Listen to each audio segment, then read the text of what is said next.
Bonsoir à tous. Bonsoir à tous ceux qui sont déjà là. Je vois que Chaton Dame Dame est là, Paulinica aussi, Ève Dupont est là aussi. Bonjour à tous les trois. Bonjour à ceux qui sont là, donc ceux qui seront là en direct. Bonjour aussi à ceux qui nous suivront plus tard en replay, puisque donc cette émission sera donc disponible très rapidement sur le YouTube de BD Talk. Donc moi c'est Claire et ce soir je suis ravie de vous accueillir dans un format BD Talk individuel pour vous parler de femmes, mais pas n'importe quelle femme. J'avais envie de vous parler de femmes incroyables et surtout celles qu'on peut rencontrer donc au gré de nos lectures en bande dessinée. Alors pour cela, j'avais envie de vous proposer de participer euh, puisque je vais vous proposer un quiz. C'est-à-dire que plutôt que de vous parler d'une femme, de vous afficher sa photo, de vous afficher l'album qui parle de cette femme, j'ai préféré vous proposer un quiz donc sous la forme d'un qui suis-je. C'est-à-dire que je vais vous afficher la photo de cette... Bonjour Yomisha, bienvenue. Donc je vais vous afficher la photo de cette femme incroyable et je vais vous lire un qui suis-je.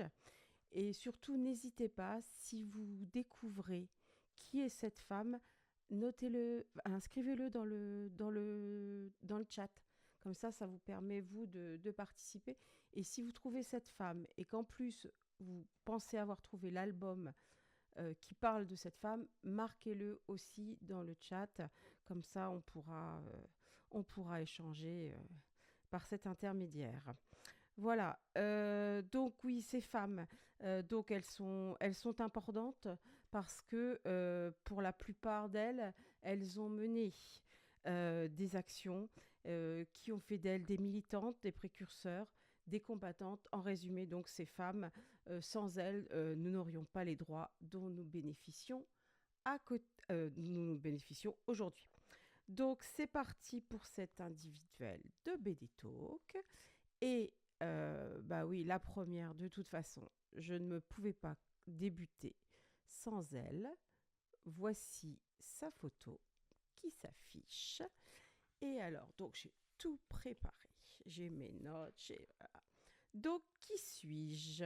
Je pense que certains auront peut-être déjà trouvé, puisque on reconnaît bien à sa tête qui elle était. Et oui, je crois que quelqu'un a déjà trouvé.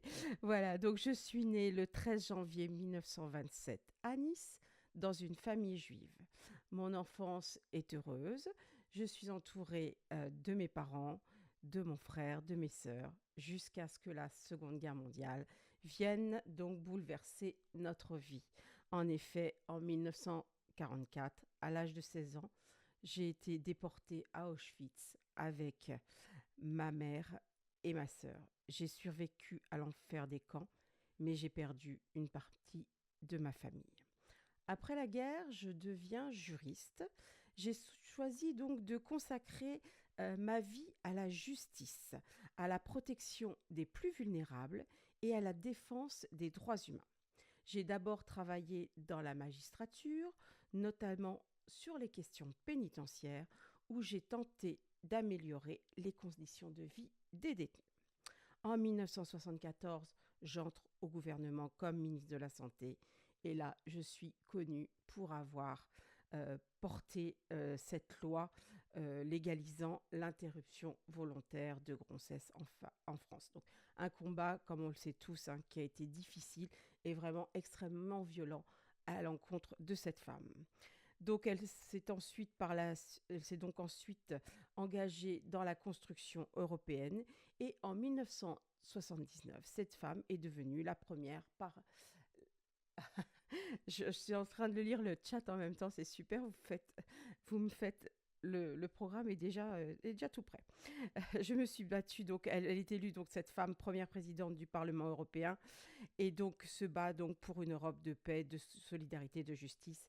Elle est entrée, cette femme, à l'Académie française en 2008 et en 2018 à son décès. Donc, elle a été inhumée au Panthéon. Donc, si je regarde le chat, je vois que Chaton Dame Dame propose Simone, Pauline K propose Simone Veil, Chaton Dame Dame, les sœurs Jacob aux arènes, Ève Dupont, voilà, Simone Veil, l'immortelle, ou la force d'une femme. Redman vient de nous rejoindre. Bonjour Redman, bienvenue dans cette émission spéciale Femmes célèbres. Et donc comme nous l'avait dit, donc c'est Chaton, Ève de Dupont. Voilà, donc Simone Veil, l'immortelle. Voici un des premiers albums sortis sur Simone Veil. Hein. C'est un album qui est signé Hervé Dufaux et Pascal Bresson. Donc Hervé Dufaux au dessin, Pascal Bresson au scénario. C'est chez Marabule, un album qui jongle avec les couleurs, le jaune, le bleu et le noir, selon les moments de la vie de Simone Veil. Et donc un album très intéressant, moi, qui me tient à cœur, puisque c'est celui que mes enfants m'ont offert à Noël il y a 6 ans et qui m'a permis de retomber dans le bain de la bande dessinée. Voilà. Autre album, donc comme le disait tout à l'heure, donc c'est Chaton Dame Dame. Voilà, les Sœurs Jacob. Alors ça, les Sœurs Jacob, c'est vraiment le dernier album sorti hein, d'après le livre et le film de David Teboul. C'est de Fred Bernard au dessin et Marie de Pléchin, la romancière, au scénario. Un très bel album qui, lui, fait une part belle, et très belle d'ailleurs, au dessin. Un dessin réalisé, alors au trait très très fin, réalisé à l'aquarelle. C'est extrêmement beau. C'est lumineux. C'est un album qui est vraiment lumineux. Quoi qu'il se passe, même dans les périodes les plus sombres, euh, euh, cette, euh, cet album est vraiment lumineux. Euh, c'est un album qui fait la part belle aussi aux relations entre les trois sœurs, les deux autres sœurs donc de Simone, donc Milou, Denise et donc Simone. Et donc vraiment, ça, c'est un album récent. Et ça, c'est vraiment un très bel album à offrir pour ces fêtes de fin d'année. C'est aux arènes BD, vraiment une très belle réussite. J'en ai encore un autre à vous proposer. Alors, celui-là, je ne l'ai pas lu, mais je vous le mets quand même parce que il existe. Et donc, je voulais vu le mentionner. Donc, cette fois-ci, c'est un album qui est sorti à la boîte à bulles. Et donc celui-là, donc encore Pascal Bresson cette fois-ci au scénario, donc et Stéphane Lemardelet au dessin et à la couleur. Et enfin, dernier album sur Simone Veil. Celui-là, Simone Veil, La force d'une femme, de Xavier Bédocourt au scénario et Étienne Aubry au dessin. Donc celui-là, il est chez Steinkiss. Donc voilà pour notre première invitée. C'était normal, je pense qu'elle soit la première. D'abord parce que c'est une femme que, que je trouve admirable et pour laquelle j'ai une admiration. Dame, alors Redman, cœur sur mes enfants, oui, mes adorables enfants, ils sont grands, ce sont des amours et je les aime et je suis ravie qu'ils, par leur intermédiaire, ainsi que donc par cet album Simone Veil l'immortelle, ainsi que le voyage de Marcel Grob. C'est grâce à eux donc que j'ai vraiment replongé dans le monde de la BD. Alors, Chaton Dame Dame me dit donc un album hyper important pour toi. Merci Hervé, grâce à ta BD, j'ai pu rencontrer Claire. Ouais, merci Hervé, Hervé Bourris, Hervé Dufaux, pardon, qui a fait un magnifique travail sur cet album. On le sait bien, toi et moi. Et oui, moi, je suis ravie aussi d'avoir pu rencontrer Dame Dame, Chaton Dame Dame, grâce à cet album.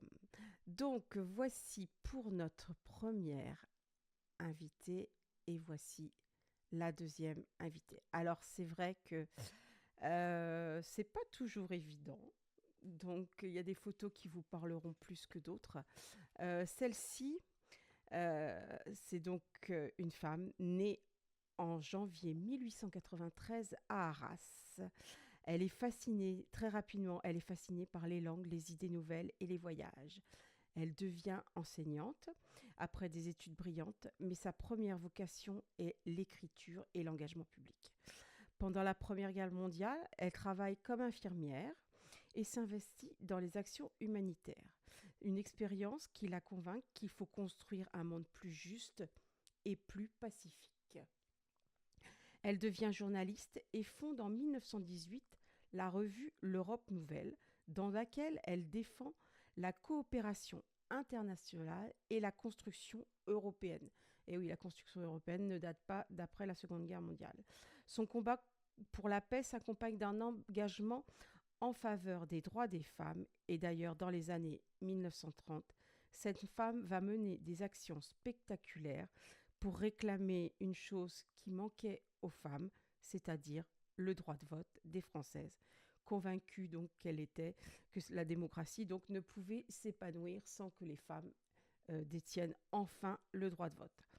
Après la Seconde Guerre mondiale, elle a poursuivi son engagement pour l'Europe et en 1979, elle a eu l'honneur de devenir la doyenne du premier Parlement européen, puisqu'elle a été élue donc au suffrage universel direct. Alors, est-ce que quelqu'un connaît cette femme qui donc a une bande dessinée qui parle d'elle? Alors, j'attends quelques secondes pour voir dans le chat si quelqu'un connaît cette femme. Non? Alors, je vous montre la couverture. Et cette femme, c'est Louise Weiss. Voilà. Ah, chaton, ouais, je sèche. Non, désolé. Donc voilà, la française doit voter. C'est donc un album écrit donc par Marie Moinard. Alors Marie Moinard, vous la connaissez peut-être si vous fréquentez les salons les salons BD et tout, parce que Marie Moinard est l'éditrice de chez Desronds dans l'eau. Mais Marie Moinard écrit aussi des albums et scénariste de bande dessinée. Et là, avec Marine Tumeler au dessin, elles ont sorti en 2004 chez Marabule l'histoire de Louise Weiss. Alors Louise Weiss, on l'a un peu oublié, alors que Louise Weiss et ses actions à l'entre-deux-guerres est donc à l'origine une de celles qui s'est vraiment battue pour que les femmes françaises puissent obtenir le droit de vote, ce qu'elles vont obtenir donc en 1944, donc grâce au général de Gaulle, et elles pourront voter pour la première fois en 1945. Alors, Yomisha, alors F. Dupont dit moi et tout, donc Rayman ne connaissait pas non plus, F. Dupont non plus. Yomisha, efficace cette couverture, ça donne envie de le feuilleter. Oui, et alors ce qui est très original dans cet album, c'est que voilà, de temps en temps, le dessin de Marine Tumeler nous donne de très jolis dessins avec des camailleux. Donc là, un camailleux de jaune et de orange. À d'autres moments, voilà, quand on voit par exemple Louise Weiss organiser des réunions publiques auprès des femmes. Donc voilà, des camailleux de bleu. Je peux vous en donner, vous en montrer d'autres. Voilà, par exemple, là, voilà, quand elles sont en train de se battre, parce que oui, donc en Angleterre, il y avait des suffragettes, mais donc en France, les suffragettes existaient aussi. Voilà. Donc, donc Pauline, pareil. Donc, mais Pauline, tu pourras facilement venir le feuilleter. Et Yomisha, sympa. Eh bien, moi, je suis bien contente si donc j'ai pu vous faire découvrir une femme incroyable et une femme importante pour les Françaises. Donc, c'est La Française doit voter, les combats de Louise Weiss. Et c'est chez Marabule. Voilà pour la deuxième femme. Alors, une troisième femme. La voilà. Alors, je pense que sa tenue va déjà vous donner une information. Mais maintenant, eh bien, il faut trouver son nom parce que cette femme, elle, est née en 1862 à Jargeau dans le Loiret, dans une famille qui, il faut dire, valorisait l'éducation et la curiosité. Cette femme est passionnée pour les études, passera son baccalauréat, se tournera donc vers le droit, un domaine qui, à l'époque, était quasiment exclusivement réservé aux hommes. Elle devient en 1892 l'une. Alors, je vois que Relman dit Gisèle Halimi. Non, non, non, Gisèle Halimi est née au début, dans le premier quart du. Non, non, c'est pas elle. Elle est née dans le premier quart du XXe siècle, alors que là, on est vraiment 1862, on est au XIXe siècle. Donc là, en 1892, cette femme est l'une des premières de France à obtenir une licence en droit et en 1897, elle sera la deuxième femme française à obtenir un doctorat en droit. Et pourtant, malgré l'obtention de ces diplômes, elle se heurte à un refus catégorique, celui de plaider. Elle n'a pas le droit de plaider. Et pourquoi? La solution, la réponse, c'est bien sûr parce que c'est une femme. Euh, ah oui, d'accord. Raymond dit qu'il a compris, oui, avec la naissance en 1862. Mais je pense que tu verras. Gisèle Halimi, garde ce nom en tête.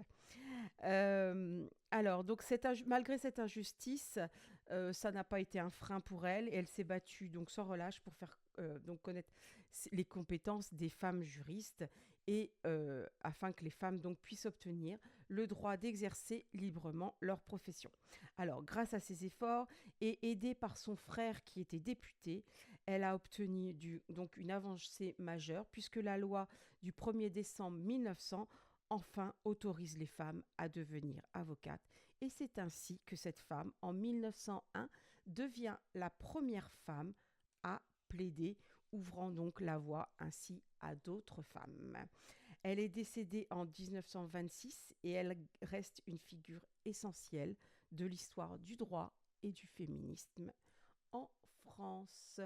Alors, cette femme, est-ce que quelqu'un a une idée de qui est cette France? Pauline, alors, ne sait pas du tout. Est-ce que d'autres ont une idée? euh... Sosoka, salut Sosoka, tu connais pas non plus. Bon, alors, je vous donne la réponse. Donc, cette femme, c'est, voilà, une couverture qui ressemble beaucoup à sa photo. Chaton Dame ne savait pas non plus. Et Yomisha dit je ne sais pas, mais parcours impressionnant. Oui, ces femmes se sont battues pour que nous, femmes, après au XXe siècle et au XXIe siècle, puissions exercer les mêmes professions que les hommes. Donc Jeanne Chauvin, la plaidoirie dans le sang, d'Aurélie Chanet et Joanna Amrani, c'est aussi chez Marabule. Donc voilà, c'est très explicite. Donc, l'histoire de cette femme qui est vraiment déterminée, qui prête serment en 1900 et qui donc sera la première euh, à exercer. Alors, il faut dire que l'avantage de cette femme, c'est qu'elle vient quand même d'une famille qui était quand même très éclairée et qui l'a quand même laissé faire voilà, ce métier. Donc, on est dans un dessin extrêmement, je trouve un dessin qui ressemble un peu à l'album que je vous ai montré tout à l'heure sur les sœurs Jacob, un trait fin, euh, une jolie colorisation style aquarelle. On retrouve bien l'époque, hein, ne serait-ce que par les tenues, la façon dont les intérieurs. Donc vraiment un album très intéressant qui un parcours de voilà qui met vraiment en avant un parcours de femme. Voilà, et là on la voit en train de prêter serment. Voilà, je pense que vous la voyez. Elle a le droit de porter la robe et elle peut prêter serment. Voilà, donc Jeanne Chauvin, une femme qui doit parler donc aux avocates. Et donc, oui, oui, c'est donc une des prédécesseurs de Gisèle Halimi. Voilà. Alors, encore une autre femme. Attention, la voilà. Donc une femme qu'on va pouvoir aussi rencontrer en bande dessinée. Alors, une femme dans un tout autre domaine. Une femme qui est née donc elle aussi au 19e siècle, puisqu'elle est née en 1869 dans l'Empire russe, dans une ville qui s'appelle actuellement Kaunas et qui se trouve en Lituanie. Alors elle est née vraiment dans un milieu très modeste, un milieu assez traditionnaliste, strict, des possibilités un peu limitées et surtout un père extrêmement violent. Donc pour cette jeune fille qui était curieuse et rebelle, sa vie ne lui convenait absolument pas. Euh, alors, euh, je vois tout de suite que Chaton d'Amnam dit c'est top de bonnes BD, mais surtout je découvre des femmes incroyables de modèles. Bah oui. Découverte de l'atome Marie. Et non, ce n'est pas une scientifique. Donc à 16 ans, cette femme émigre aux États-Unis avec sa sœur. C'est-à-dire qu'elle part, vous imaginez, donc née en 69, 16 ans plus tard, en 85, elle émigre aux États 1885, hein, émigrée avec sa sœur aux États-Unis en espérant donc trouver une meilleure vie. Mais malheureusement, arrivée là-bas, elle découvre une société donc marquée par les inégalités sociales, les conditions de travail qui sont dramatiques et bien sûr une répression politique. Alors dans ce contexte, elle décide de s'engager dans le mouvement anarchiste. Et c'est ainsi qu'elle devient à la fois militante et écrivaine. Et elle espère donc ainsi défendre les libertés individuelles, favoriser l'émancipation des femmes et surtout améliorer les droits des travailleurs. Alors elle s'implique dans de nombreuses luttes, notamment contre les violences policières. Elle agit donc pour la liberté d'expression et ainsi que pour le contrôle des naissances, un sujet qui était absolument tabou à cette période. Mais malheureusement, ces prises de position lui valent des arrestations, des emprisonnements. Et alors, ce qui arriva. Elle est expulsée donc des États-Unis vers la Russie en 1919. Donc, elle se retrouve de nouveau dans son pays. Mais malheureusement, malgré la révolution de 1917, elle est absolument pas d'accord avec le régime qui s'instaure et donc décide de partir. Elle viendra s'installer en France. Elle rejoindra aussi l'Espagne en 1936. Hein, et elle pense pouvoir y mettre en pratique ses idéaux anarchistes, mais malheureusement confrontée donc aux trahisons, aux violences et à la limite du mouvement révolutionnaire ou des mouvements anarchistes. Euh, elle ne pourra pas mettre en avant sa vision de sa politique. Et donc, malgré tout, cette femme est restée une femme indépendante jusqu'à sa mort en 1940, refusant de sacrifier sa liberté au nom d'un quelconque pouvoir. Alors, est-ce que quelqu'un a trouvé qui était cette femme? Un indice pour ceux qui suivent l'actualité de la bande dessinée, c'est un album qui est sorti chez Futuropolis cette année. Je crois que c'est en septembre ou en octobre. Je vérifie mes notes. Alors, est-ce que quelqu'un... Je ne sais pas, dit Pauline. Oui, c'est un album qui est sorti en septembre 2025. Alors, je vous le montre. Alors, Redman, je ne le connais pas, mais très curieux de lire sa vie. Eh bien, cette femme, c'est Emma Goldman, femme et anarchiste. Un album d'Hélène Aldeguer au dessin et de Léa Gauthier au scénario, donc sorti chez Futuropolis lors de cette dernière rentrée littéraire. Voilà, donc un album qui décrit très très bien ce qui donc arrive à cette femme, qui donc arrive aux États-Unis. Le choix du dessin est un dessin extrêmement moderne, qui n'est pas représentatif peut-être de la période, mais justement qui crée une distorsion entre la période et la modernité du trait d'Hélène Aldeguer. Voilà, des couleurs, de camailleux de bleu, beaucoup de camailleux de rouge, de rose.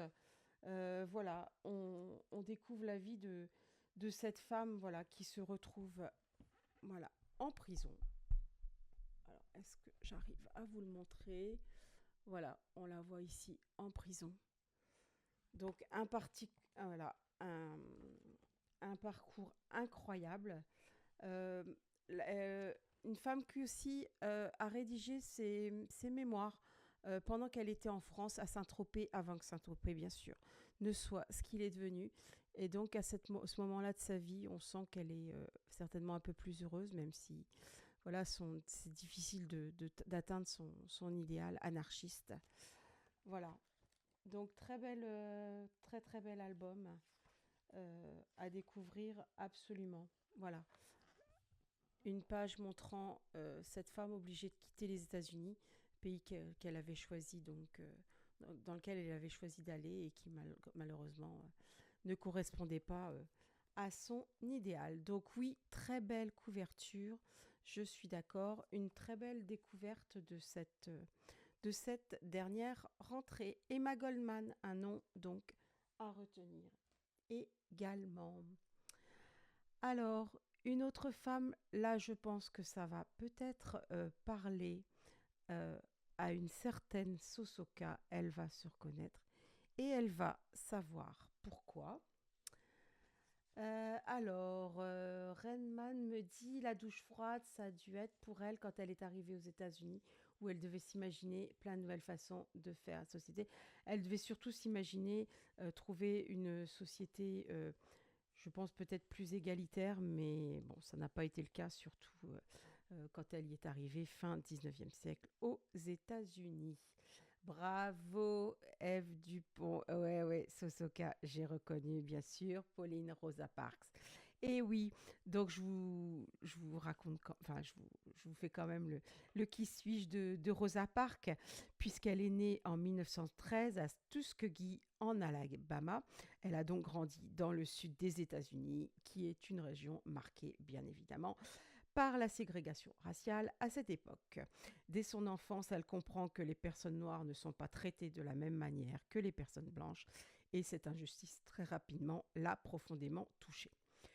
Cette femme devient donc, bon, maintenant on peut dire son nom, donc Rosa Parks, donc elle devient couturière, elle travaille dur, mais partout autour d'elle, les lois Jim Crow limitaient les droits des Afro-Américains. Malgré ces difficultés, elle s'engage dans un mouvement qui s'appelle le NAACP, une organisation qui combattait les injustices raciales. Et c'est là-bas qu'elle a appris à défendre les droits civiques et à soutenir celles et ceux qui voulait un autre avenir. Et alors, si on connaît Rosa Parks, c'est parce que le 1er décembre 1955, elle est montée dans un bus à Montgomery pour rentrer chez elle après sa journée de travail. Quand le chauffeur de bus lui demande de céder sa place à un passager blanc, Rosa Parks refuse. Ce refus lui vaut une arrestation, mais surtout, ce refus déclenche un immense mouvement, le boycott des bus de Montgomery. En effet, pendant plus d'un an, la communauté noire a marché chaque jour pour protester contre la ségrégation.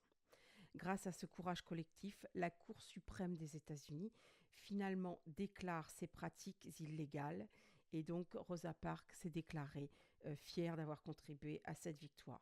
Rosa Parks est morte en 2005 à Detroit, dans le Michigan, et toute sa vie, elle s'est battue donc pour le respect des droits civiques. Voilà, donc une immense personnalité. Voilà. Et donc l'album que je vous propose de retrouver pour découvrir un peu mieux Rosa Parks, c'est un album de Maria Paola Pesquet au scénario et de Matteo Mancini au dessin, qui est sorti en 2023 chez Des Ronds dans l'eau, l'éditeur dont on parlait tout à l'heure, hein, donc qui voit Marie Moinard à sa tête. Voilà, donc un très bel album. Voilà. Beaucoup avec des couleurs euh, style sépia. Voilà, comme pour mieux coller à la. Alors, je vous retrouve. Voilà. Voilà, la fameuse scène, donc en décembre 1955, quand on demande à Rosa Parks de laisser sa place à un voyageur blanc. Voilà. Donc, très bon album, très intéressant à découvrir. Absolument. Rosa Parks. Alors, Redman, je crois que Redman va un peu trop vite au niveau de la musique. La BD blanc autour pour ce thème est vraiment cool aussi, dessinée par Fert. Eh bien, je vais vous montrer, je vais vous montrer une nouvelle femme. Voilà. Et donc, cette femme, comme elle est née en 1803 à Hopkinton, dans l'état du Rhode Island, il n'y a donc pas de photo d'elle et c'est donc une peinture. Fille d'un Quakers, elle est née dans l'idée que tous les êtres humains sont égaux et méritent respect et dignité. Elle devient institutrice parce qu'elle croyait profondément en l'éducation. En 1931, elle vient vivre dans le Connecticut et décide d'ouvrir une école pour jeunes filles blanches, convaincue donc.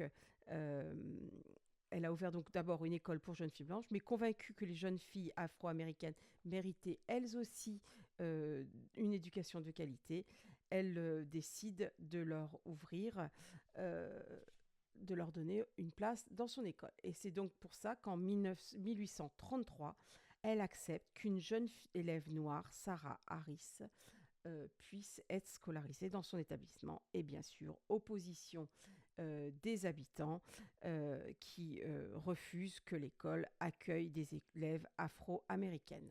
Alors, déterminée comme elle était à défendre donc une certaine justice dans le monde de l'éducation, elle transforme donc son école en un établissement uniquement réservé aux jeunes filles noires. C'est ainsi qu'elle devient la cible de pression, de menaces et même de violences.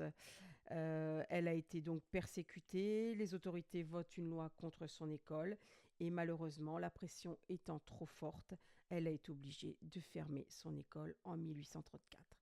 Elle est reconnue donc aujourd'hui comme étant une pionnière des droits civiques et une défenseuse courageuse de l'égalité. Elle est morte en 1890.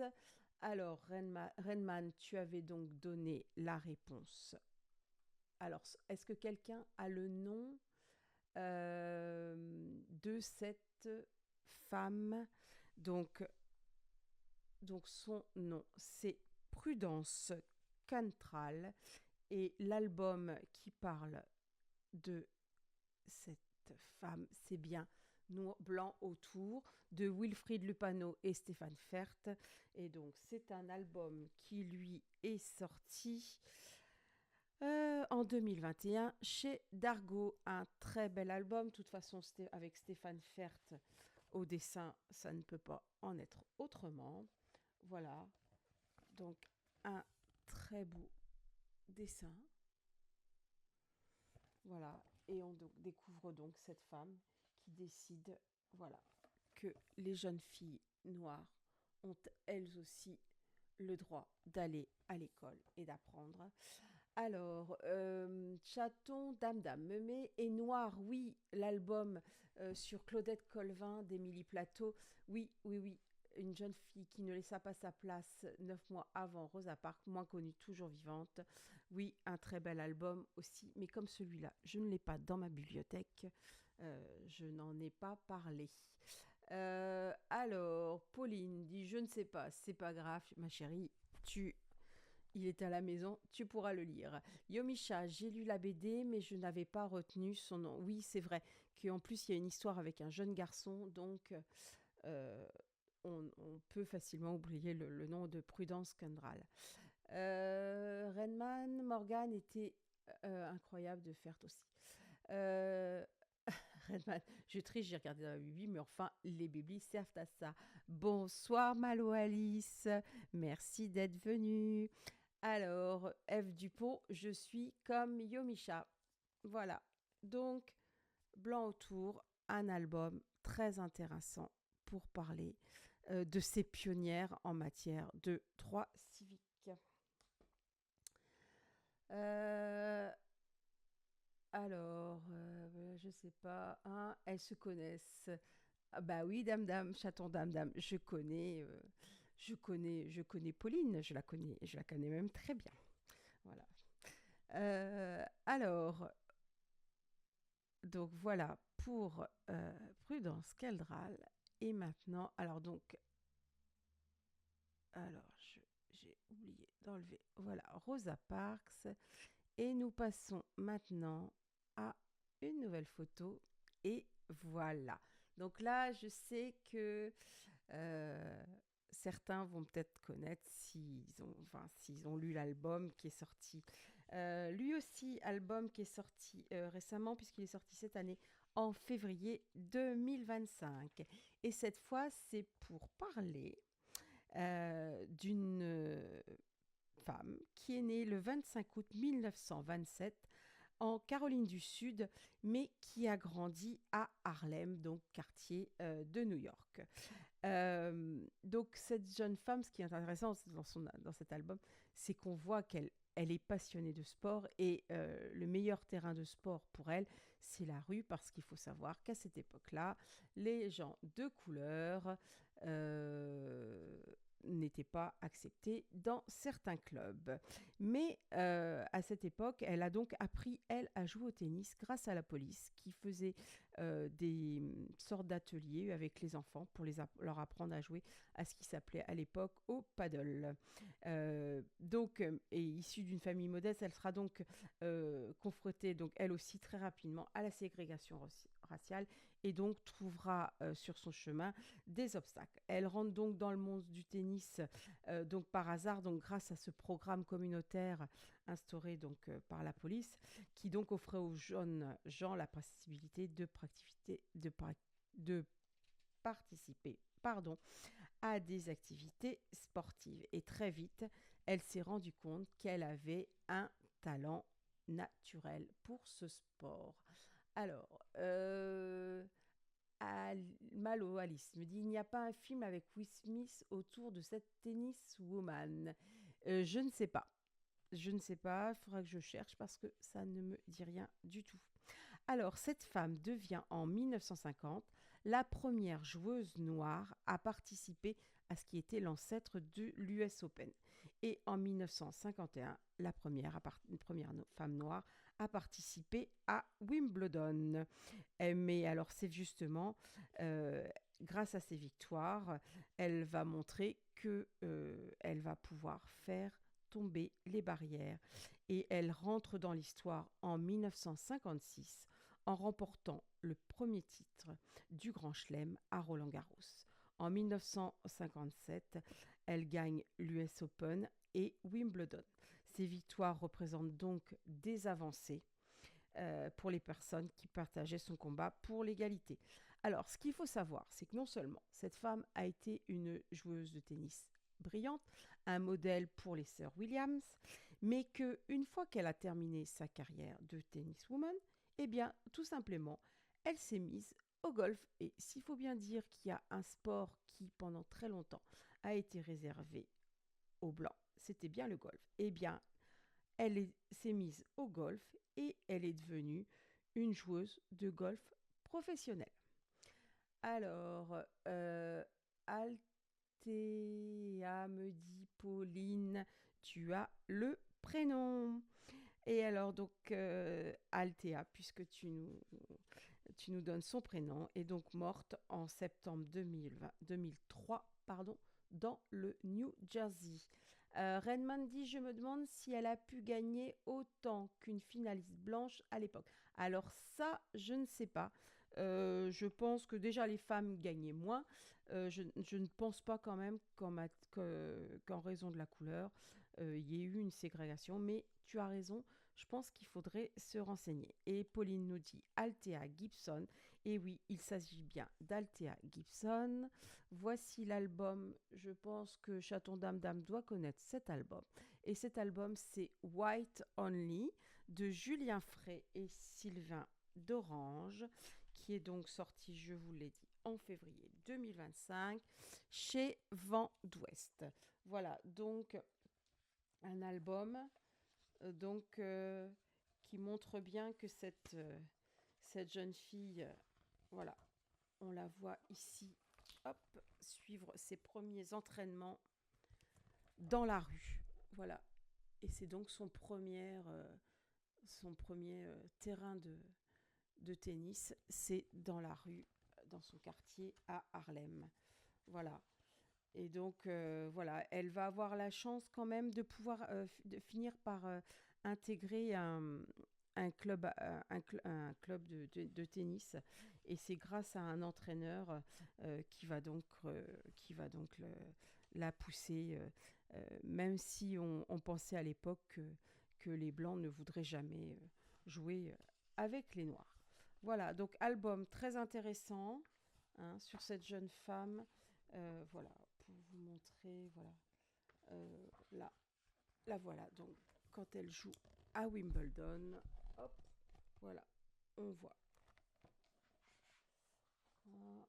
Et là, hop, quand elle décroche son tournoi à Wimbledon. Voilà. Donc, White Only, très bon album à découvrir aussi si vous voulez parler de sport. Une autre femme, on continue notre série. Alors, cette femme, moi je l'avais découverte grâce à un podcast. La voilà. Donc, on n'est plus du tout dans le milieu du sport.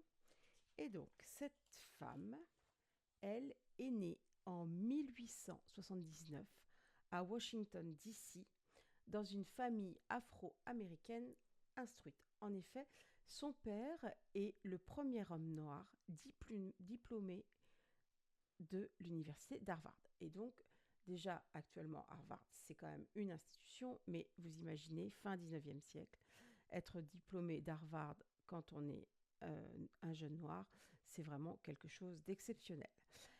Mais alors, pour échapper donc au racisme et avoir de meilleures opportunités, la mère de cette femme a décidé qu'elle et ses frères et sœurs passeraient pour des blancs.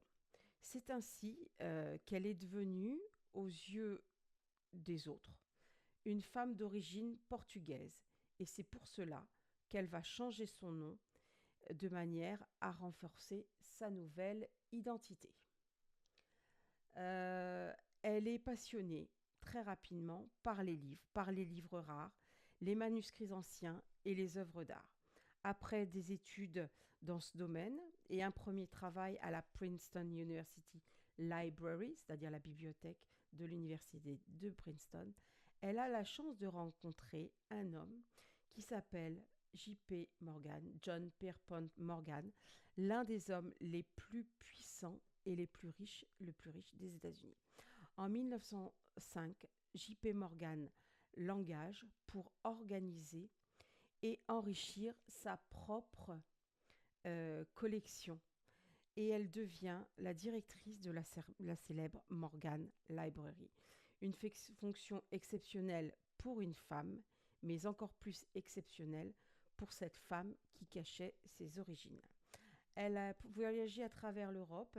Elle était mandatée par John Pierpont pour acheter donc des œuvres d'une immense valeur et c'est elle qui va négocier avec les plus grands marchands et les plus grands bibliophiles du monde. Et grâce à ses choix, la Morgan Library est devenue l'une des collections les plus prestigieuses des États-Unis. Elle n'a jamais révélé publiquement ses origines, consciente que cela aurait pu mettre fin donc à sa carrière. Et malgré son secret, elle a œuvré pour faire connaître le rôle des femmes dans les arts et la culture.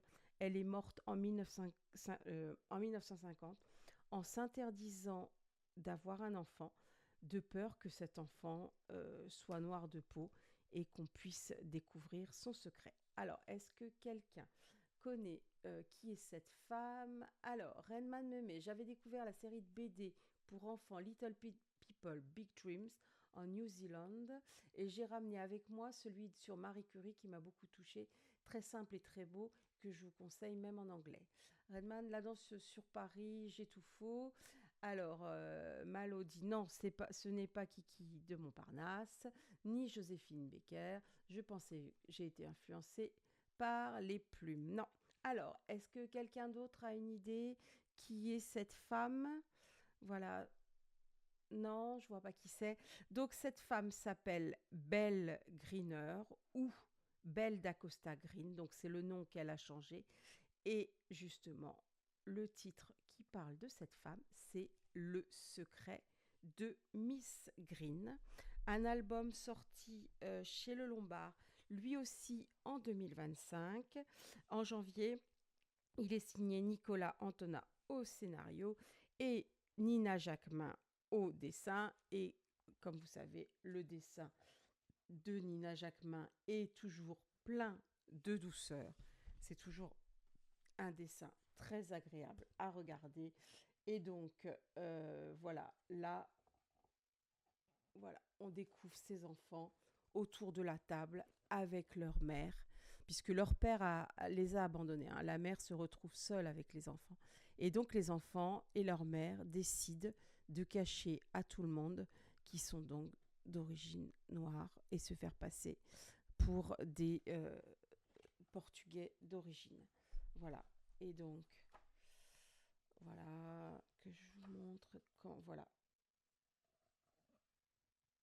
voilà, quand elle rencontre donc le fameux JP Morgan qui va l'embaucher, qui va lui faire confiance, avec qui elle va nouer une très forte relation d'amitié, voilà, euh, et qui va lui faire vraiment une confiance. Et là, voilà, par exemple, voilà, Belle Green voyage, là, elle se retrouve donc en France à fréquenter des milieux artistiques incroyables et surtout avec une capacité décisionnelle pour choisir les livres qu'elle peut acheter ou les œuvres qu'elle peut acheter pour la bibliothèque de J.P. Morgan. Donc, très beau album à découvrir, Le secret de Miss Green. Elle n'a pas fondé un groupe de journalistes politiques. Alors ça, je ne sais pas, ça ne me dit rien. Euh, Malo Alice à vérifier. Voilà pour Belle Green, qui avait un très beau prénom, Belle. Et voici une autre femme. Une femme que j'ai découverte donc en 2024 parce qu'avec l'arrivée avec la venue des Jeux Olympiques en France, cette femme a été enfin reconnue et une allée porte son nom dorénavant à Paris. Alors, cette femme, elle est née en 1884 à Nantes. Et dès son plus jeune âge, elle est passionnée par les activités physiques, même si, donc, elle, à son époque, il n'est pas toujours bien vu qu'une femme pratique des sports. Elle est devenue l'une des premières femmes françaises à pratiquer l'aviron en compétition. Oui, cette femme a été la préceptrice d'enfants en Angleterre et donc on sait combien l'aviron est un sport qui compte en Angleterre. Et cette expérience lui a fait comprendre que le sport pouvait être un espace de liberté et de force pour les femmes. Donc très vite, elle a voulu rendre cette liberté accessible au plus grand nombre de femmes. C'est pour ça qu'elle est entrée dans le domaine associatif avec la volonté de défendre la pratique féminine du sport. Elle va fonder la Fédération des sociétés féminines sportives de femmes, une organisation qui va donc rassembler les femmes décidées à promouvoir leur discipline. Euh, alors, son combat, ça a été aussi que les femmes soient reconnues euh, et soient légitimes à participer aux compétitions internationales. En effet, comme le comité international olympique refusait d'intégrer les femmes dans plusieurs épreuves, cette femme a donc créé en 1921 les Jeux mondiaux féminins, une compétition internationale donc entièrement réservée aux sportifs. Parce qu'il faut dire que le baron Pierre de Coubertin trouvait que la place des femmes n'était pas, d'ailleurs qu'il appelait les femelles, n'était absolument pas faite dans les compétitions internationales, mais que leur rôle était d'offrir leur médaille ou un bouquet aux vainqueurs. Voilà le baron, voilà quelle place le baron Pierre de Coubertin pensait réserver aux femmes. Mais grâce à ces jeux, donc, cette femme a pu montrer que les femmes étaient capables de performances remarquables et qu'elles méritaient donc une place égale dans le sport mondial. Elle est, elle est décédée en 1957 et malgré son rôle de pionnière dans le sport féminin, elle a été oubliée. Et heureusement que les Jeux olympiques de 2024 en France ont permis donc de la remettre en lumière. Alors, chaton, dame, dame, mais Violette. Non, ce n'est pas Violette Maurice, mais qui a participé, Violette Maurice, dans plusieurs catégories, qui a participé donc aux épreuves organisées par cette femme, qui s'appelle donc Alice Mia. Je vous montre donc la bande dessinée qui lui est consacrée. Malo Alice, mais c'est fou à quel point cette émission remet en question ma culture féministe. Je pense, mais il y a plusieurs cultures féministes. Moi, je pense que j'ai une culture plus historique féministe.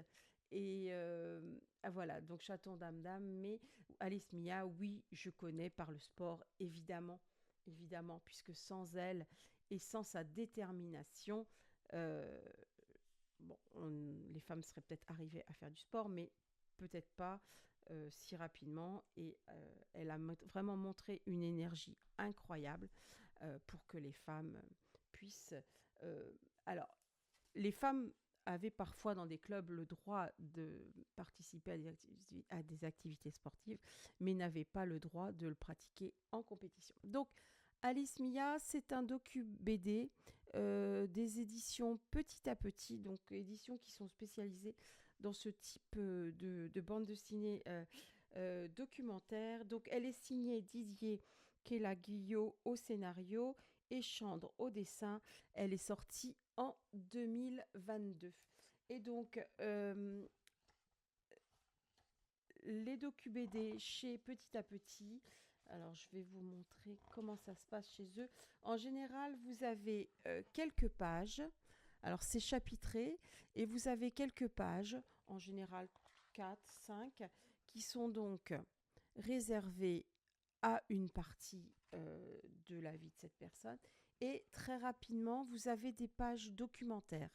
Donc c'est ça, 4-5 pages de bande dessinée et ensuite 2-3 pages qui sont consacrées à des documentaires, à des documents d'époque. Et c'est vrai que cet album est vraiment extrêmement riche dans sa partie documentaire. Voilà, donc là on voit quelques femmes qui... Et voilà, Damien, ça c'est pour toi le clin d'œil. Donc au lancer, c'est le lancer du poids, donc qui était une de ses amies. Donc voilà, Violette Maurice. Voilà. Voilà. Donc très intéressant. Voilà. Donc voilà, une affiche pour Paris. Et donc là, c'était Paris pour des Jeux en 1924, 100 ans avant. Voilà, très intéressante BD documentaire pour mieux connaître qui était Alice Mia. Euh, alors, là, je pense qu'on a eu la réponse. Enfin, je ne pense pas, j'en suis certaine. Nous avons déjà eu la réponse. Donc, Gisèle Halimi, je pense que je vais le quiz. Je pense que là, j'ai moins besoin de vous parler de Gisèle Halimi. Elle est née donc en Tunisie, est venue faire ses études de droit en France. Elle devient avocate. Rapidement, elle décide de défendre ceux qu'on condamnait trop vite, les militants anticolonialistes, les femmes victimes de violences, les personnes privées de droits. Elle va s'engager pour défendre l'indépendance de l'Algérie, va défendre notamment des militantes accusées de terrorisme qui étaient torturées en prison. Ah, tu l'as pas reconnue, Malo Alice? Oui, oui, c'est Gisèle Halimi dans les années 70. Voilà, bravo. Oui, voilà, donc voici Ève Dupont, c'est de quel album je vais parler, enfin un des albums dont je vais parler tout à l'heure. Donc, juste signaler qu'en 1971, Gisèle Halimi signe le manifeste des 300, pardon, 43, dans lequel des femmes déclaraient avoir avorté, alors que à l'époque c'était donc illégal. Et donc, elle a plaidé au procès de Bobigny en 1972, une affaire décisive qui fait basculer l'opinion publique et donc ouvre la voie à la légalisation de l'avortement en France. Donc en 1974, le combat de Simone Veil aussi et de plein d'autres femmes. Voilà, donc une femme qui jusqu'en 2020 a lutté pour que la voix des femmes se fasse entendre. Donc, premier album que je peux vous proposer si vous voulez découvrir le travail de Gisèle Halimi. Farouche liberté, Gisèle Halimi, La cause des femmes. Un album avec au dessin Sandrine Revel, album scénarisé par Sophie Couturier et Annick Cogent, sorti en 2022 chez Steinkiss et Grasset. Donc un album qui retrace donc la carrière de Gisèle Halimi depuis son enfance, donc à la Goulette, on la voit où elle est en train de... euh, et alors, autant je peux vous la montrer. J'adore le dessin de Sandrine Revel. Et j'avais eu la chance de la retrouver à Blois. Et elle m'avait fait cette très jolie dédicace de Gisèle Halimi. Voilà, c'est vraiment... elle m'a fait un beau cadeau. Donc le dessin de Sandrine Revel, moi je suis fan absolue. Je trouve que c'est un dessin très beau. Ses personnages sont toujours magnifiques. Et donc voilà, je voulais vous montrer.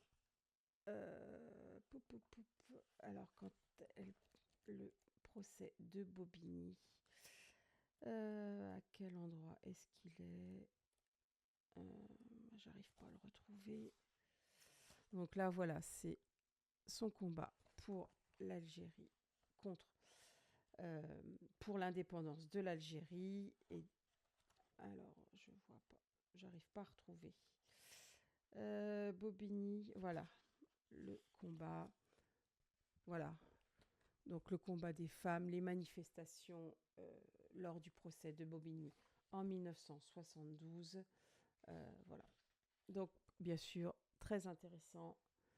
Une farouche liberté. Autre album cité tout à l'heure, c'est donc... qui est-ce qui me l'a cité? C'est Ève Dupont. Album suivant qui parle de... Voilà, Bobigny 1972. Voilà, donc cette fois-ci, c'est par l'historienne Marie Vardio-Vaillant au scénario et le magnifique dessin de Carole Morel qui est reconnaissable euh, vraiment au premier coup d'œil et qui a mis vraiment, euh, qui a fait mais un travail incroyable euh, pour matérialiser. Donc beaucoup, alors elle a beaucoup travaillé sur les tonalités des années 70, hein. Énormément de orange, de marron dans cet album, mais surtout pour montrer l'effacement de ces femmes, enfin de cette femme quand elle se trouve, alors de cette jeune fille. D'abord quand elle est victime de viol. Ensuite, quand elle est au tribunal face au président. Et donc, Carole Morel matérialise extrêmement bien cette jeune femme qui disparaît devant la cour ou devant son agresseur en la, en la matérialisant en blanc, comme si c'était un fantôme pour montrer la façon dont elle disparaît. Vraiment une façon très très intéressante de parler de ce combat-là. Voilà, on voit la jeune femme là, voilà, qui va obligée de se faire bien sûr avorter, puisqu'elle est, elle est lycéenne et elle est trop jeune, Marie-Claude, Marie-Claire, pour se faire, pour continuer sa vie avec un enfant. Voilà, Gisèle Halimi, on la voit ici à la sortie du procès. Voilà, à Bobigny. Donc vraiment euh, une date importante dans la vie des femmes que ce procès de Bobigny 1972 et c'est chez Glénat. Voilà. Alors, il y avait un autre album qui parle de Gisèle Halimi. Quelqu'un l'a cité. Voilà. Gisèle Halimi, une jeunesse tunisienne. Ève Dupont, voilà, l'a mentionné. Donc celui-là, je ne l'ai pas lu. Donc je vous mets juste sa couverture pour le citer. C'est Sylvain Dorange au dessin et Daniel Mas au scénario. C'est un album qui est sorti en février 2023 chez Delcourt dans la collection Ancrage. Malo, son autobio, Le parfum de l'oranger, oui, je ne l'ai pas lu. Une de mes héroïnes réelles dans le questionnaire de Proust, bah bien sûr. Redman, j'avais lu celle de Marco Lenao que j'ai beaucoup aimé, ça je connais pas, avec Simone Veil. Oui, c'est pas étonnant. Simone Veil est vraiment quelqu'un qui nous parle à toutes, quel que soit notre âge. Et c'est avec cette BD-là que j'ai adoré, bien sûr. Ève Dupont, mais gros coup de cœur pour moi aussi, oui. Sosoka, quel combat, oui. Des femmes incroyables et des combats qui ont été absolument indispensables et qui ont fait que nous avons, nous, des droits pour lesquels il faut continuer à se battre. Alors, la prochaine femme dont je vais vous parler est une des rares femmes encore en vie. Cette femme, je vous en ai parlé tout à l'heure. Vous avez entendu son nom. Pourquoi ? Parce que cette femme, qui est née en 1957 à Brest, qui est diplômée de Sciences Po et titulaire d'une licence en droit. Et donc très rapidement, cette femme est passionnée par le journalisme et va rejoindre le quotidien Le Monde, donc en 1980. Elle est donc passionnée par le journalisme d'investigation et le reportage, ce qui l'a conduite à devenir reporter, grand reporter même, en 1993. À travers ses livres et ses reportages, cette femme a donné la parole à celles et ceux dont l'histoire mérite d'être entendue, qu'il s'agisse donc de victimes de guerre, de femmes engagées ou de témoignages sur des événements majeurs. Alors, elle a réalisé une enquête extrêmement importante sur les survivants de la Shoah, qui a été publiée en 1996, et qui lui a quand même valu, voilà, je vois son nom arriver sur le chat, et qui lui a valu, bien sûr, le prestigieux prix Albert Londres. Voilà, Anne, alors pas Anne, voilà, Ève Dupont dit Annie Cogent. Oui, Annie Cogent, c'est bien elle. Donc tout à l'heure, j'en ai parlé puisqu'elle a participé au scénario donc de l'album sur Gisèle Halimi, Farouche Liberté. Donc, donc cette incroyable enquête sur les survivants de la Shoah, elle est une des seules qui ait donné la parole à des enfants de tortionnaires nazis et pour qu'on prenne en compte eux aussi leur détresse d'avoir de tels ascendants. Et donc, c'est ce qui donne une valeur incroyable à son reportage. Alors, autre, alors, autre anecdote, entre guillemets, en juin 97 dans le cadre d'une série de portraits consacrés aux grands témoins de l'histoire, donc pour le journal Le Monde. Elle a eu la possibilité, donc cette femme, donc Annick Cogent, d'interviewer la princesse de Galles. L'article est donc centré sur son engagement humanitaire contre les mines antipersonnelles, et cet article sera publié 4 jours avant le décès de la princesse Diana. Et donc Annick Cogent demeure à l'heure actuelle la dernière personne à avoir interviewé la princesse Diana. Quand elle d'ailleurs, elle explique que quand la princesse Diana est morte en août 97, son téléphone vraiment a sonné de partout dans le monde. Tout le monde voulait avoir son témoignage, puisque c'est elle qui avait rencontré 2 mois auparavant la princesse Diana et avait pu l'interviewer. Donc Annie Cogent est très engagée avec ses écrits et ses enquêtes. Elle aborde des sujets difficiles, les violences faites aux femmes, les viols en temps de guerre, les drames humanitaires, les libertés fondamentales. Donc Annie Cogent, heureusement pour nous, est toujours en vie. C'est une femme incroyable. Elle fait un travail exceptionnel. Et donc, si je vous montre l'album, voilà. Donc Annie Cogent. Et donc cet album, c'est un album de la collection Air Libre. Euh, la collection Air Libre dans la collection Air Libre a été créée une collection subalterne qui s'appelle le prix Albert Londres. Et donc, cet album, c'est donc le récit de son enquête pour le Monde, où elle va donc rencontrer des témoins de la Shoah. Et donc, pour cette, cette série d'articles qui s'appelle donc Les Mémoires de la Shoah. Un dessin extrêmement marqué de Tania Baudouin, un scénario de Théa Rogeman. Donc, cette fois-ci, c'est Annick Cogent qui est l'héroïne, la protagoniste de l'album. Voilà, donc c'est très intéressant.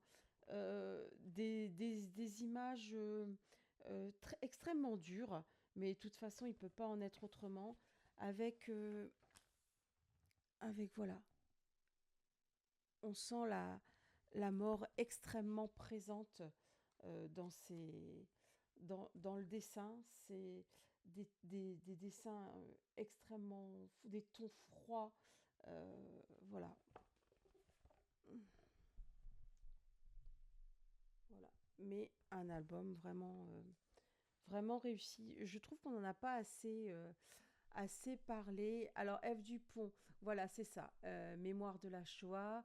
Or Rogeman, oui, je vous conseille Grand Silence. Donc, Grand Silence avec. C'était Sandrine Revel aussi. Même si c'est un thème difficile, oui, oui, oui, c'est sur les violences faites aux enfants, sur un album qui mérite tous les titres qu'il a pu et tous les prix qu'il a pu remporter. C'était il y a 4 ans. F. Dupont met les petits bourgeons sur des arbres calcinés. Mais oui, c'est ça. C'est exactement ça. Donc, voilà. Annick Cogent, Mémoire de la Shoah. Et donc, pour compléter ce que je vais vous dire, ce que je vous avais dit donc, sur Annick Cogent, eh bien, les éditions Steinkiss ont sorti cette année cet album, justement. Alors, on peut s'imaginer que Diana, Confidence d'une princesse rebelle, c'est une BD people. Pas du tout.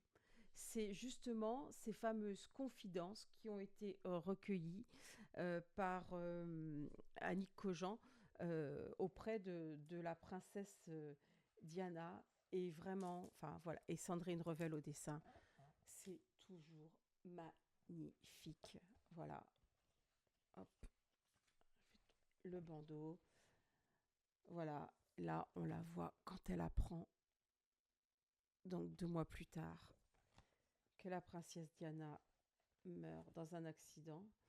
Voilà. Donc, c'est intéressant de voir comment elle a vécu à la fois cette interview avec la personnalité quand même qui était la princesse Diana et surtout c'est ce pourquoi euh, la relation qu'il y a donc entre Diana et Annick Cogent. Voilà. Donc un bel album et surtout très très bien dessiné par Sandrine Revel. C'est sorti au mois d'octobre 2025, donc un album très récent. Alors, Grand silence, oui, mais F. Dupont. Chaton d'âme d'âme, je n'ai pas aimé cet album à cause des dessins qui m'a fait sortir de la lecture alors que c'est un formidable thème. Il y avait eu aussi un travail incroyable sur les couleurs dans Grand séance. Mémoire. Ah non, tu parles peut-être de Mémoire de la Shoah. Oui, ça a été un dessin qui a un peu effrayé. Je peux comprendre. Voilà. Alors, F. Dupont, mais oui, je sais que le dessin a été clivant. Moi, j'ai adoré. Oui, c'est vrai que la première lecture a été un peu difficile. Moi, je me souviens que j'ai même fait une deuxième lecture pour pouvoir apprécier un peu plus le dessin dans Mémoire de la Shoah. Donc voilà pour Annie Cogent. Et alors, passons à une nouvelle femme. Alors, est-ce que cette femme vous dit quelque chose? Donc voilà, nous repartons au 19e siècle, puisque cette femme est née en 1864 en Pennsylvanie. Toute petite, elle est curieuse et elle est passionnée par le journalisme. Et d'ailleurs, c'est une profession qu'elle va exercer à une époque, elle aussi, où peu de femmes peuvent exercer ce métier. Alors, pour surmonter les obstacles, parce qu'elle est maligne, elle choisit un nom de plume, inspiré donc par une chanson populaire. Et donc, elle va braver les situations les plus difficiles pour raconter ce qui se passe dans le monde. Alors, si cette femme est célèbre, c'est surtout par son travail d'infiltration dans un hôpital psychiatrique de New York. Elle a voulu montrer les conditions terribles et inhumaines dans lesquelles vivaient des patientes. Et donc, pour cela, elle s'est fait passer pour malade mentale et s'est fait interner volontairement. Ce reportage a choqué le public, mais a entraîné des réformes importantes dans le système de santé mentale aux États-Unis. Elle est aussi connue pour son incroyable voyage autour du monde en voilà, quelqu'un vient de trouver. En 72 jours, inspiré donc par le roman de Jules Verne, Le Tour du monde en 80 jours. Et elle a parcouru donc des milliers de kilomètres seule à une époque où les femmes ne pouvaient... Bon, à l'époque où on pensait que les femmes ne pouvaient pas accomplir de tels exploits. Donc, pionnière du journalisme d'investigation et défenseuse des droits des femmes, son travail a ouvert la voie à de nombreuses autres femmes journalistes. Et donc, Nelly Bly, oui, Yomisha, c'est bien elle, est morte le 27 janvier 1922 à New York. Oui, F. Dupont, c'est bien Nelly Bly. Chaton Dame Dame, il faut que tu l'empruntes à la bibliothèque. Oui, Chaton Dame Dame, ça serait une bonne idée. Et voici le Nelly Bly qui est sorti chez Glénat. Voilà, très bel album. C'était la collection Karma. Euh, donc un album très très sombre. Donc on la voit là qui, voilà, quand elle décide voilà, de se faire interner. Voilà, elle se fait donc interner. Alors j'ai oublié de vous signaler que bien sûr ce beau dessin que vous pouvez reconnaître, c'est celui de Carole Morel. On reconnaît ces personnages euh, parce qu'ils sont extrêmement beaux. Les taches de couleur sont très très importantes dans le dessin de Carole Morel. Elle arrive à mettre parfois de magnifiques couleurs, voilà, dans son travail. Voilà, très très très très bel album. Donc, il y a un moment, on voit Voilà, ces femmes donc qui sont maltraitées, ces femmes. Alors souvent des femmes qui, parce qu'elles dérangeaient en raison de leur volonté d'indépendance, des femmes qui très souvent étaient internées par leur père ou par leur mari. Voilà, comme ça on les laissait dépérir à l'intérieur de ce qu'on appelait à l'époque des asiles. Voilà, très bel album Nelly Bly, sorti en février 2021. Virginie Olanier et Carole Morel. Alors, un autre album, celui-là que je n'ai pas lu mais que je vous signale, donc qui parle donc toujours de Nelly Bly, première journaliste d'investigation. Il y avait aussi eu un album de Nelly Bly qui parlait de son tour du monde en 72 jours, mais celui-là, je ne l'ai pas lu non plus. Donc voilà. Nouvelle femme, celle-ci, je vous ai mis une photo de cette femme un peu plus jeune parce que j'ai peur que vous la reconnaissiez très rapidement, cette femme. Alors, cette femme, elle est née en 1908 à Paris, en France, et depuis son enfance, elle est passionnée par la lecture, ce qui la poussera à étudier la philosophie à la Sorbonne. Très rapidement, elle est bravo, chaton dame dame. Simone de Beauvoir, oui, remarquée par son intelligence et sa curiosité, elle devient la première femme à obtenir l'agrégation de philosophie aux côtés de Jean-Paul Sartre. Avec lui, elle partage une relation intellectuelle et amoureuse. Attachée à la liberté et l'égalité, elle est l'auteur de nombreux ouvrages, dont le plus connu, Le deuxième sexe, paru en 1949. Elle est convaincue donc que les femmes doivent prendre conscience de leurs conditions et lutter contre les inégalités imposées par la société. Elle est très engagée dans la vie sociale et politique, soutient le droit des femmes. Quand on parlait tout à l'heure de Gisèle Halimi, elles font partie de la même association en faveur du droit à l'avortement. Elle sera témoin donc des grands événements de l'époque, figure majeure de la philosophie et du féminisme. Elle est convaincue que chacun peut choisir sa vie et affirmer son identité. Voilà. Elle est morte en 1986 à Paris. Oui, le castor, c'est le surnom que lui donne Jean-Paul Sartre, puisque en anglais, Beauvoir se dit beaver, et donc le beaver, c'est un castor. Voilà, c'est son surnom. Et donc Simone de Beauvoir, voilà l'album qui parle de Simone de Beauvoir, donc chez Marabule. Alors Marabule, c'est vraiment une... On trouve beaucoup de biographies chez Marabule. Donc celle-ci, alors la couverture est orange, mais dès que vous ouvrez l'album, hop, tout est en noir et blanc. C'est vrai qu'au départ, c'est surprenant. J'avais beaucoup aimé le dessin. C'est vraiment une biographie complète qui commence justement alors que Simone de Beauvoir est vraiment très jeune. C'est vraiment quelque chose de... Un album extrêmement complet qui montre vraiment enfin, le parcours qu'elle va avoir. Et donc,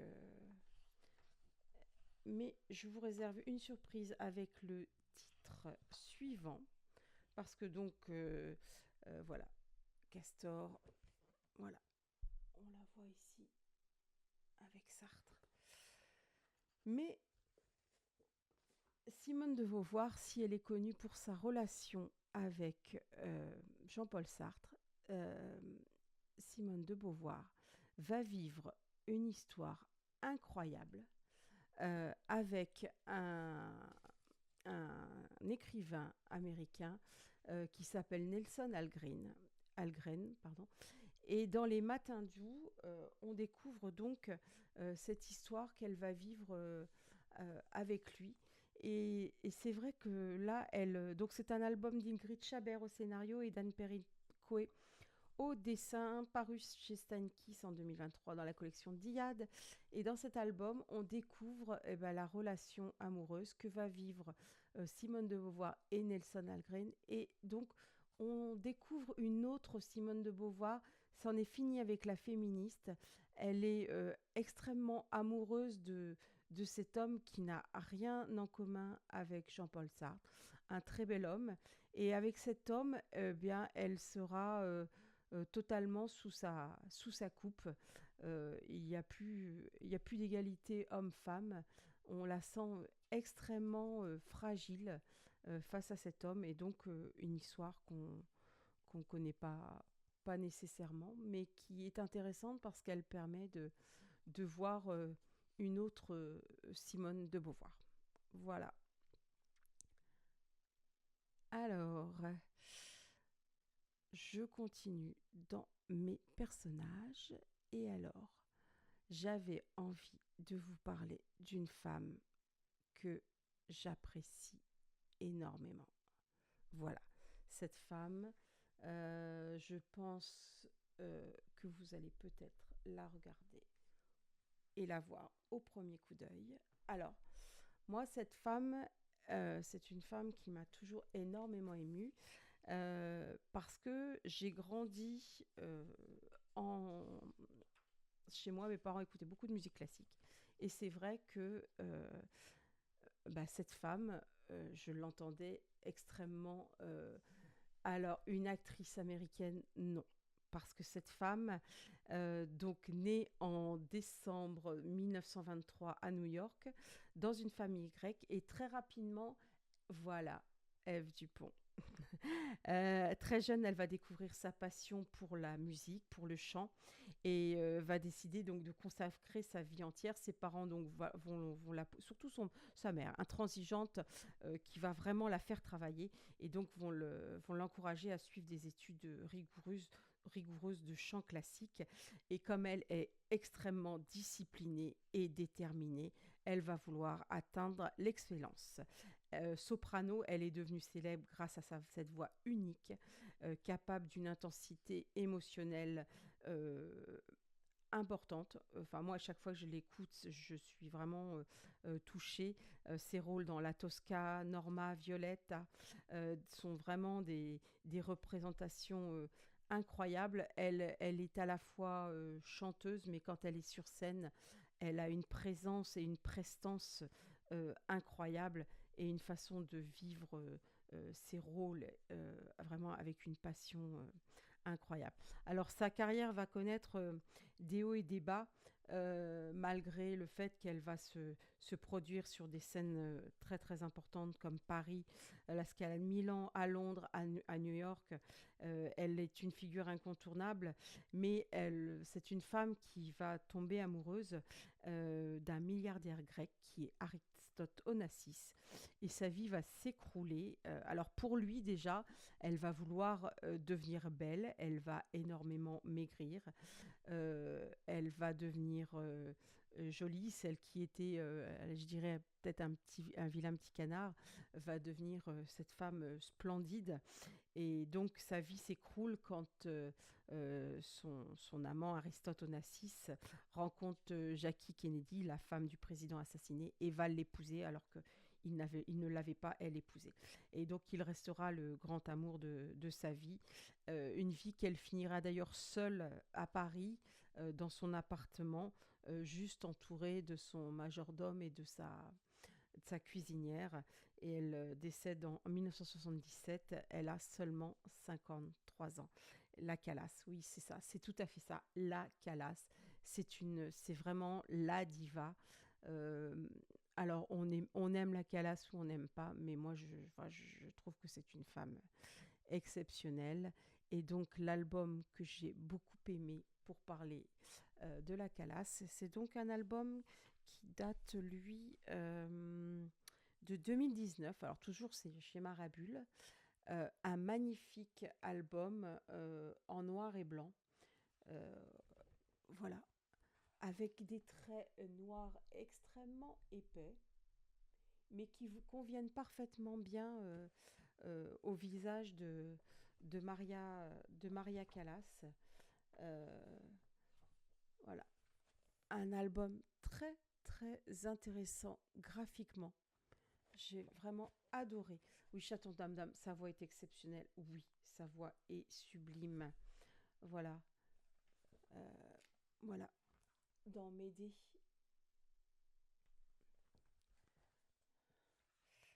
euh, voilà, non, non, c'est vraiment. C'est un album qu'on a très très peu vu, alors que je le trouve moi vraiment très très beau. Alors peut-être que j'ai un parti pris, sachant qu'il parle de cette femme. Voilà. J'étais ravie de pouvoir ressortir tous ces livres, parce que c'est vrai qu'on a tendance à mettre nos livres dans nos bibliothèques et à les y laisser, parce que c'est vrai qu'il y a énormément de nouveautés.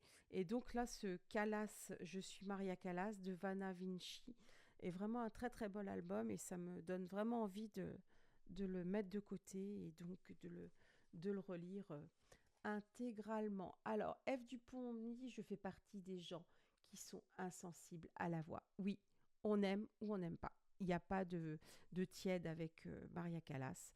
On aime sa voix ou on ne l'aime pas. Euh, alors, Redman dit c'est bien vrai. Mais oui. Et alors, Maria Callas, il y a un autre album dont je voulais vous parler. Un album qui est sorti il y a 2 ans euh, de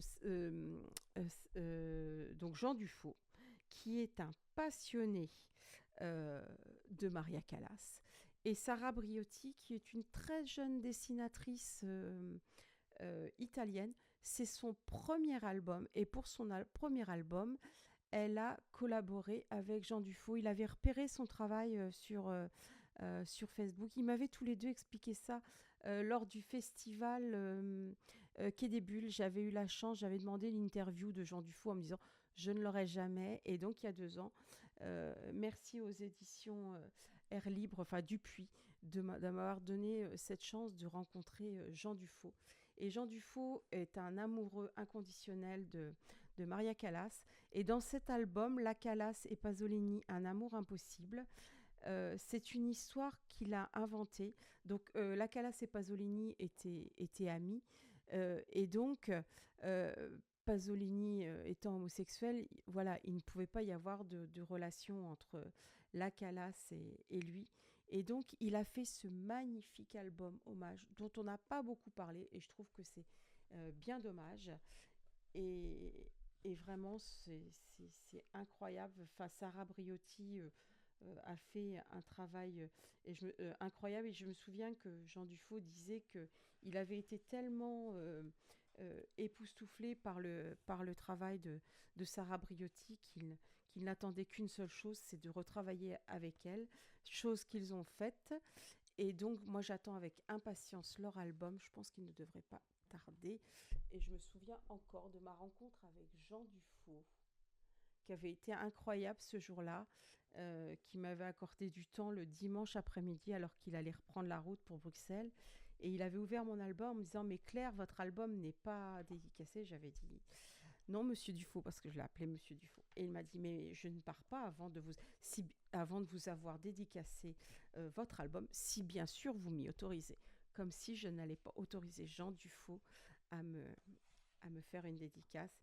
Et je me souviens qu'après, j'avais passé un peu de temps avec Sarah Briotti, qui m'avait fait, elle aussi, une magnifique dédicace.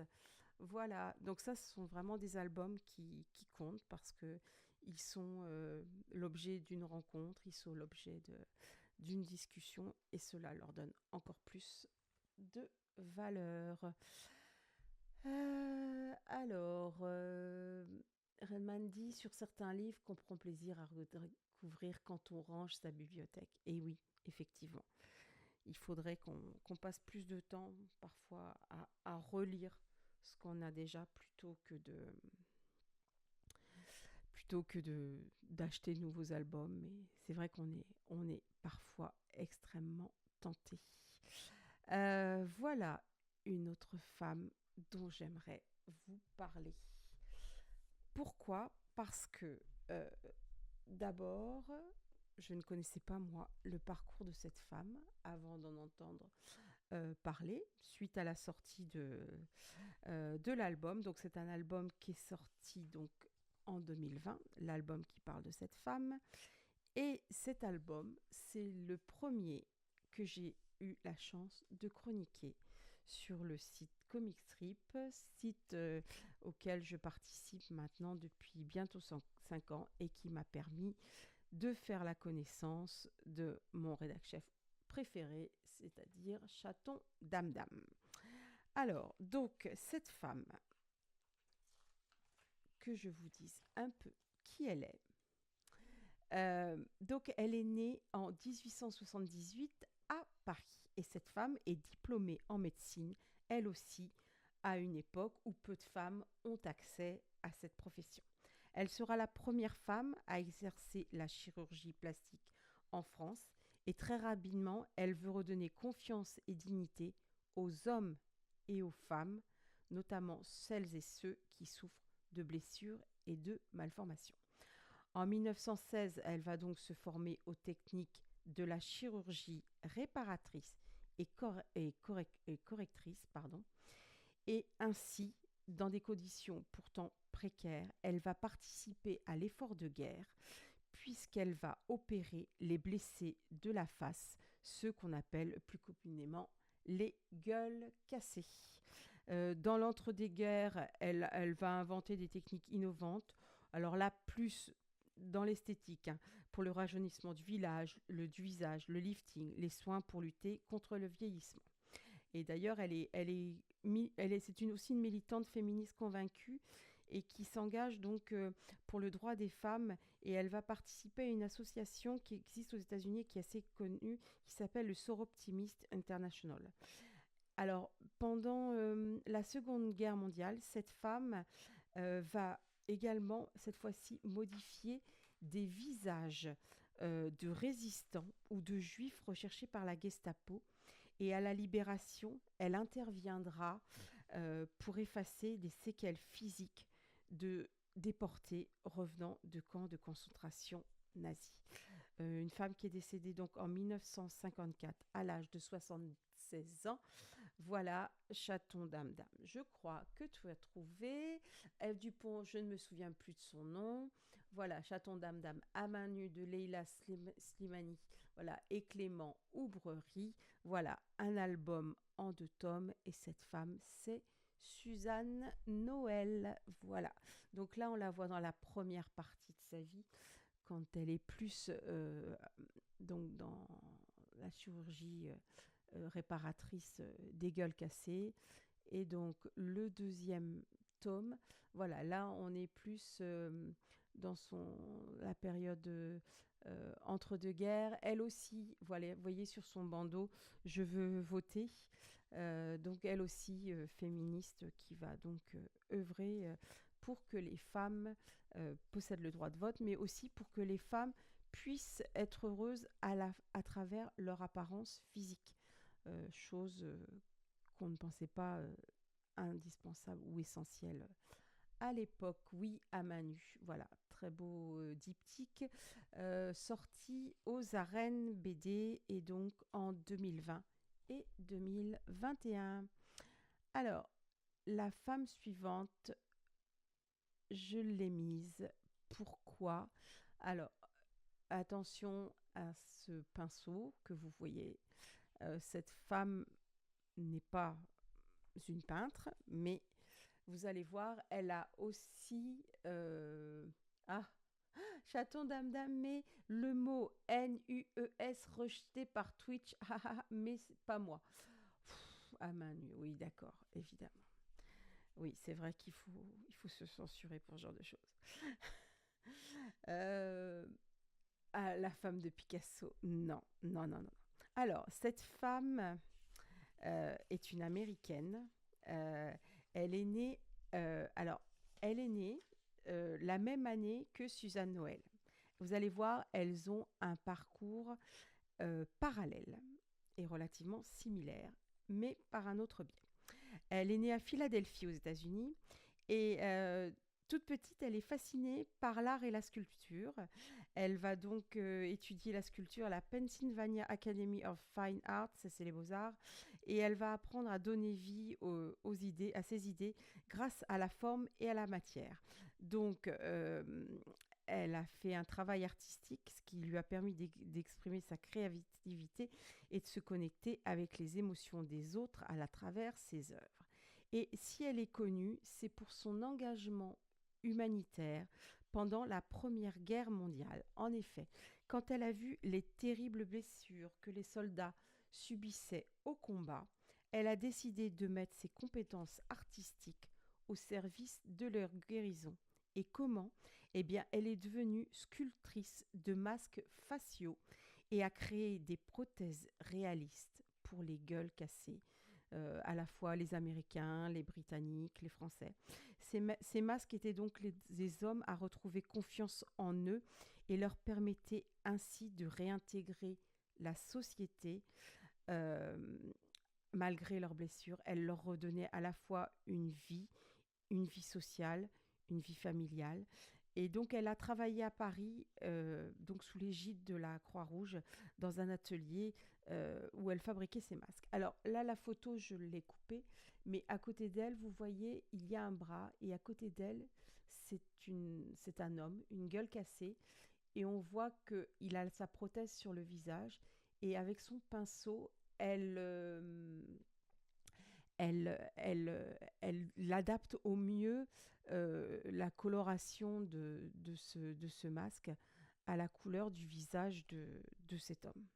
Un visage qui, bien sûr, a été détruit pendant la guerre. Voilà. Et cette femme, pour son action, cette femme qui est donc décédée en 1939 en Californie, a été décorée de la Légion d'honneur pour son action. Et cette femme, je ne sais pas si vous connaissez son nom.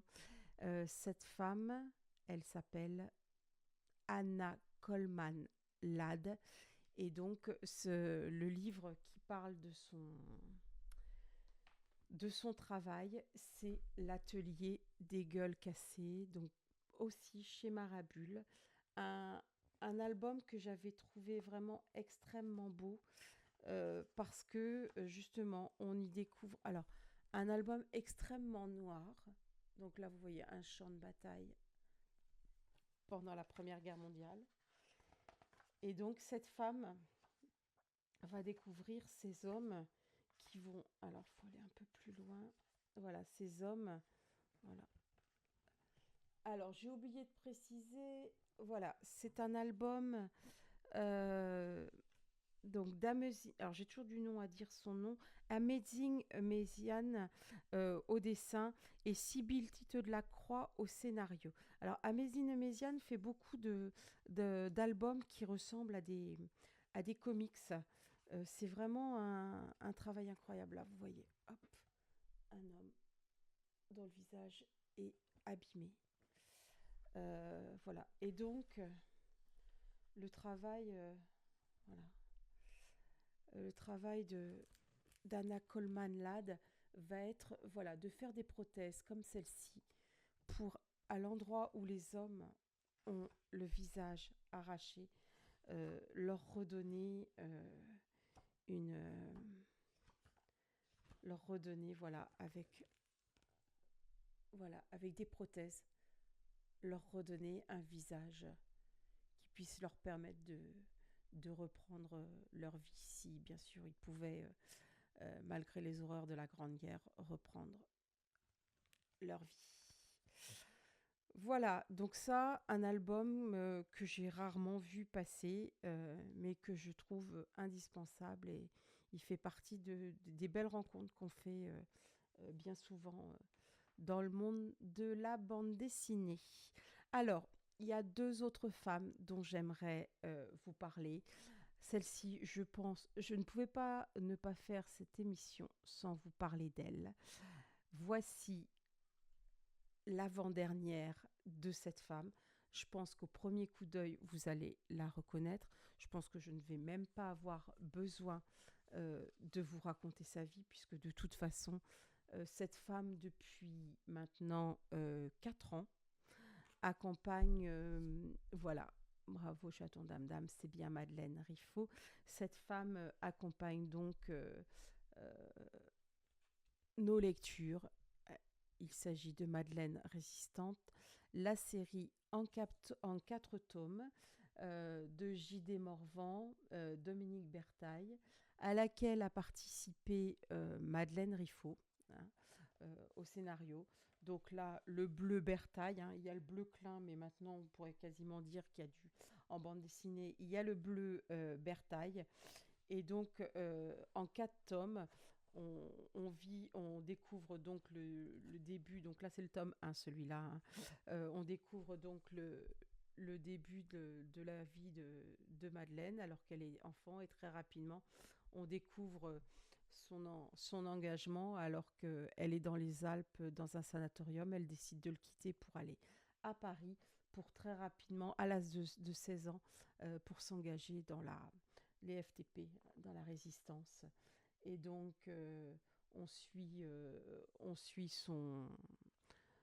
Donc, c'est à travers ces 4 albums, bon, ben, la fois où elle tue un soldat allemand, sa détention dans la prison de la Gestapo, et enfin la libération de Paris dans le dernier tome qui est sorti il y a très peu, de temps.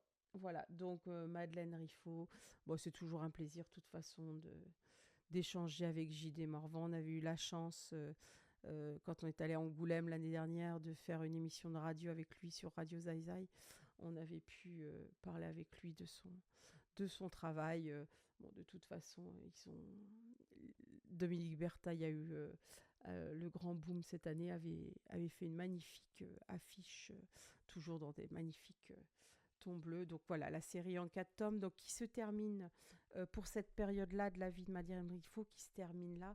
Mais J.D. Morvan et Dominique Bertaille rempilent sur une nouvelle série où il sera question de l'engagement après-guerre de Madeleine Riffaut en faveur de la décolonisation. Voilà. Et autre femme dont j'aimerais, avec qui donc on va terminer. Voilà. Est-ce que vous la reconnaissez? Elle a déjà son sourire. Elle a déjà. Alors, Malo me fait donc Madeleine Riffaut, oui, bien sûr. Et j'ai eu la chance de l'interviewer au téléphone. 8 minutes absolument incroyables. J'ai raccroché et j'ai été bouleversée pendant plusieurs minutes.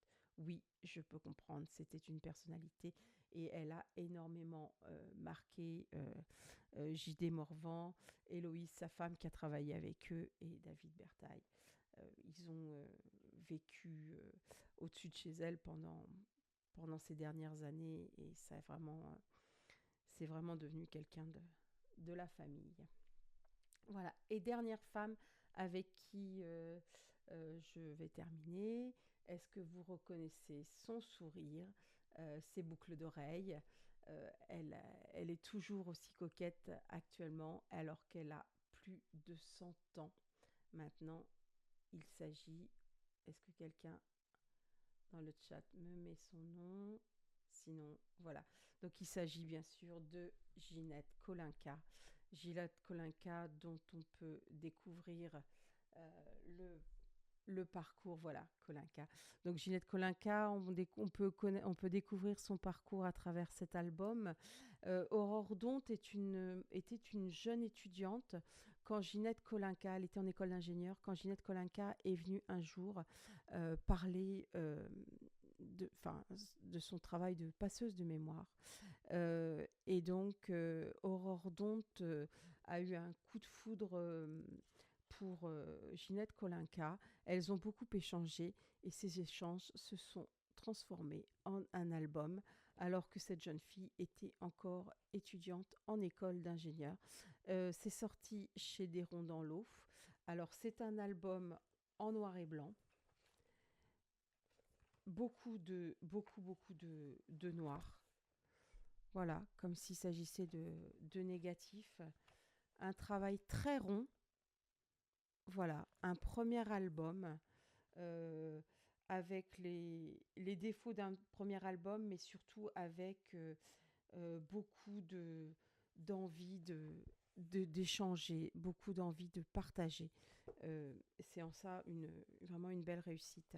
Donc Ginette Kolinka, récit d'une rescapée d'Auschwitz, Chédéron dans l'eau.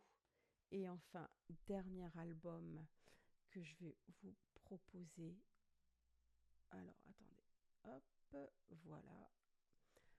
Évidemment, on ne pouvait pas parler de Ginette Kolinka sans parler d'Adieu Birkenau. Voilà, une survivante d'Auschwitz euh, raconte. Donc, c'est l'album de J.D. Morvan et Victor Maté au scénario et des auteurs espagnols, Efa, Cesc, Roger. Ils se sont mis à 5 pour cet album-là. C'est sorti chez Albin Michel. Et moi, j'ai eu la chance de pouvoir modérer une rencontre avec les auteurs à Angoulême, au théâtre, il y a 2 ans. C'était vraiment une rencontre magnifique pour parler de Ginette Kolinka. Voilà ce que je voulais vous présenter ce soir.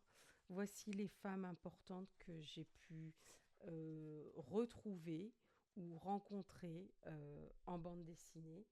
Euh, je pense qu'elles sont bien toutes incroyables. Je pense pas m'être beaucoup trompée en les mettant dans cette catégorie de femmes incroyables. Donc je vous propose de les retrouver. De toute façon, je mettrai les titres de ces albums sous la vidéo qui sera sur YouTube. Donc n'hésitez pas à retrouver la vidéo en replay. Celle-ci sera disponible pendant une semaine sur Twitch et à partir de demain, donc mardi, elle sera disponible sur YouTube. Alors, F. Dubonnet va sortir en janvier Ginette Kolinka contre la haine, illustrée par Catel aux éditions de La Sirène. Eh ben, je ne l'ai pas vu passer encore. Et alors, il y a un couple euh, dont j'aurais pu parler, mais ça fera peut-être partie euh, d'une émission sur des couples de dessinateurs. Le couple Catel-Bokeh, qui vraiment a, a su parler des femmes, que ce soit Anita Conti, que ce soit Joséphine Baker, que ce soit Olympe de Gouges, que ce soit j'en oublie beaucoup. Donc vraiment un couple qui a énormément parlé de femmes incroyables. Donc ça aussi, n'oubliez pas, ces albums-là sont très intéressants. Et il y avait aussi Alice Guy, enfin bref, il y en a énormément. Merci à tous d'être venus, merci à vous d'avoir si bien joué le jeu avec le chat et avoir donné vos réponses. Je vous souhaite à tous une bonne soirée et je vous remercie pour votre présence. À bientôt la semaine prochaine. Encore une individuelle et cette fois ce sera avec Yannick. Bonne soirée à tous. Merci.